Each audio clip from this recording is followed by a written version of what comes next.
There's no shortage of theories and questions concerning the incredibly popular Predator films. From the aliens' true nature to the future of the franchise, here are facts about the Predator series that aren't really facts at all. To begin with, one thing to know about predators is that they're not really predators. It sounds confusing, but it's true. It's even pointed out directly by the biologist Casey Brackett, played by Olivia Munn in The Predator. It hunts people for sport. Technically, it's not a predator. It's like kind of a... Thank you.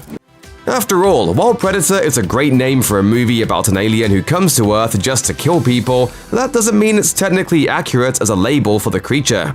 In the natural world, a predator is a creature that kills another organism for food. That last bit is important. Predators, as in actual Earth animals in nature, kill because they need to eat. In contrast to predators who appear in the sci-fi franchise of the same name, kill for sport or to prove their own prowess as hunters, something that appears to be highly valued in their culture. The predators don't eat their kills, they just skin them, hang them upside down, and sometimes remove their skulls and spines to wave around triumphantly. They don't want meat, they want trophies. By definition, they're not predators. That said, for the sake of clarity, we're still going to call them predators. If you haven't seen the Predator movies, or if you just haven't paid that much attention, it makes sense to believe that there's one primary predator throughout the franchise. After all, the titles for every film except one, 2010's Predators, are singular. There's a Predator, and in 2018 he was the Predator.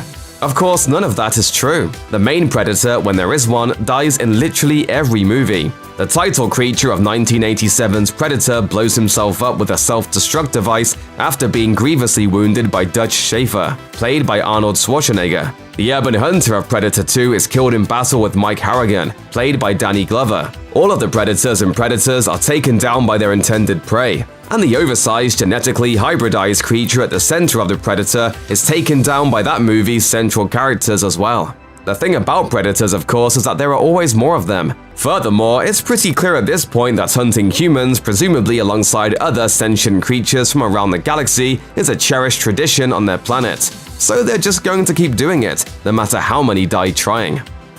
Particularly with the first and most beloved film in the series, some of the franchise's most iconic imagery comes from the Predator's point of view, showing Schwarzenegger and other cast members in bright colors that represent the intensity of their body heat as the creature hunts them through the dense jungle.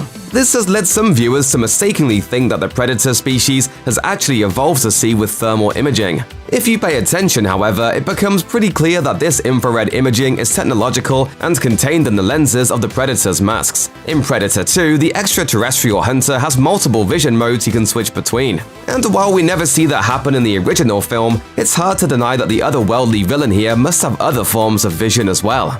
For example, how could he so easily avoid all the traps set for him by the commandos if all he can see is heat? Plus, in the fantastic scene where he first takes his mask off, we watch as his vision completely changes, with the infrared disappearing from sight.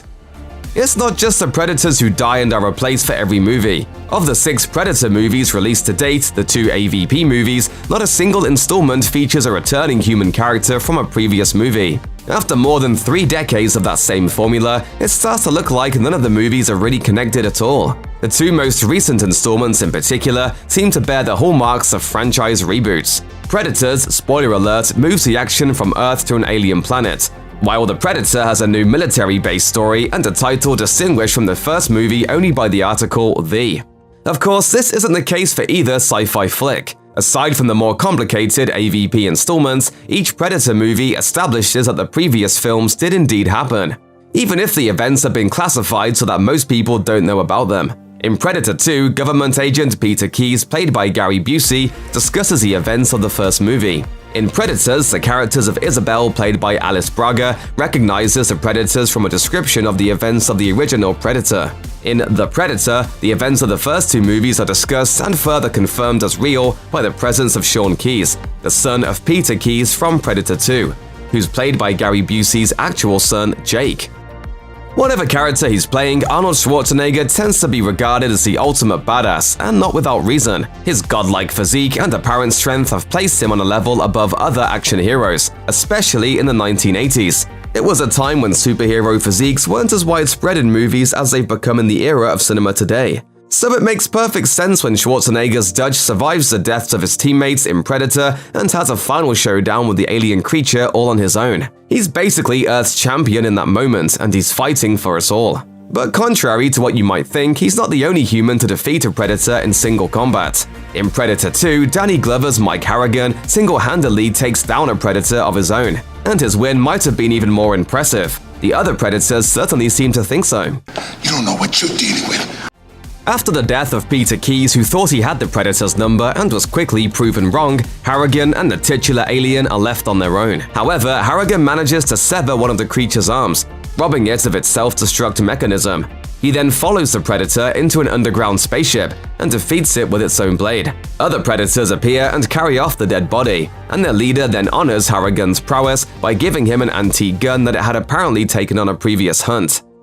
Few sequels are as commonly maligned as Predator 2. It came in fourth at the box office on its opening weekend, was critically panned, and later installments in the franchise were celebrated for ignoring it. It's not a classic like its predecessor, and there's a good chance you haven't even seen it. If that's the case, go watch Predator 2 and decide for yourself, because it actually has a lot going for it. It's a clear and deliberate departure from the first movie, but that's a better choice than trying to duplicate the original. Predator had jungle action pretty well covered, so Predator 2 brought its titular alien hunter to the streets of downtown Los Angeles. What's more, it's a near-future Los Angeles, in which gangs rule the city, cops barely stand a chance, and everybody's guns still shoot bullets but they're weirdly big and chunky looking. The aforementioned Danny Glover is the hero, as different from Arnold Schwarzenegger as an action star could be. In fact, it's ultimately Glover's performance as a detective who simply won't quit no matter what he's up against that makes Predator 2 something of an underrated gem. In Predator, the captured rebel Anna, played by El Padilla Carrillo, is the only survivor besides Schwarzenegger's Dutch. In Predator 2, the hunter corners Detective Leona Cantrell, and then decides not to kill her. It also spares an unnamed woman at the site of a massacre in a drug lord's penthouse. In Alien vs. Predator, the central predator actually befriends Lex Woods, played by Sanaa Lathan, and works with her to defeat the aliens. Isabel survives Predators, and Casey Brackett survives the Predator. So what's the deal? Do Predators not kill women? The truth is that, in theory, they might, but these movies don't really have enough women for them to kill. Predators don't necessarily care about gender. They just don't kill unarmed people.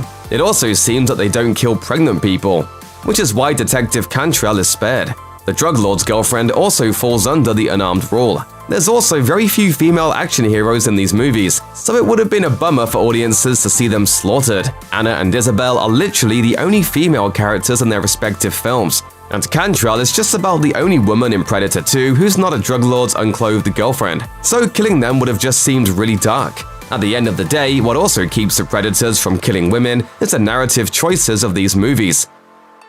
As part of the gadget-filled techno-armor they prefer to wear when hunting humans, each Predator has a metal face mask that they generally don't lose until the final showdown, when it's time to give the heroes and the audience a good look at that creepy, mandibbled face. Because Predators show up to Earth wearing this mask and don't usually take it off until shortly before they die, a lot of people assume that the mask is what enables them to breathe in Earth's atmosphere. If you pay attention, however, that's clearly not the case.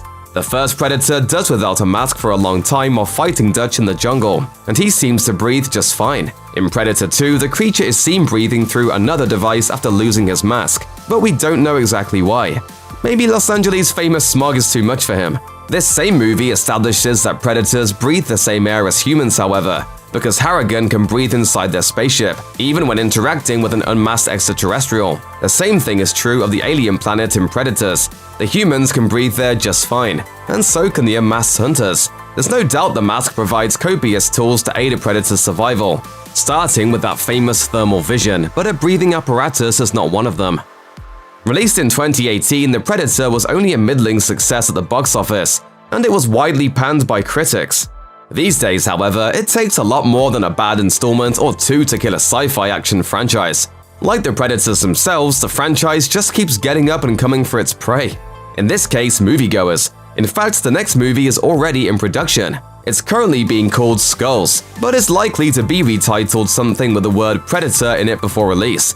The upcoming installment will star Amber Midthunder of Legion as a Comanche woman who wants to be a warrior and eventually encounters a predator in the 19th century. 10 Cloverfield Lane director Dan Trachtenberg is helming the movie, so it should at least be interesting. And if it doesn't work, that will be disappointing, but it will unlikely be the end. Surely the predators will keep returning to their favorite hunting ground, Earth's movie screens. Check out one of our newest videos right here, plus even more Looper videos about your favorite films are coming soon. Subscribe to our YouTube channel and hit the bell so you don't miss a single one.